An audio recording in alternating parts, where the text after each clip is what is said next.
সেদিন যখন ঐশীর মুখ থেকে কথাগুলো শুনছিলাম, নিজেকে বিশ্বাস করতেই কষ্ট হচ্ছিল।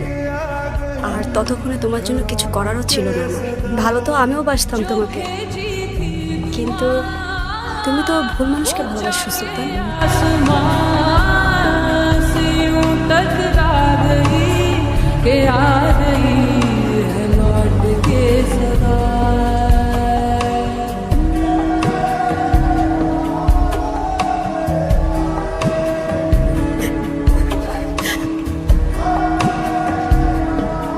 হ্যালো, কোথায় তুমি?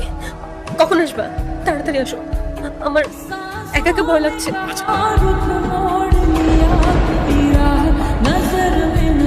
সুলতান, তুমি? এখন চিনতে পারছো? তখন তো চিনতে পারছিলে না, ভুলে গিয়েছিলে। না মানে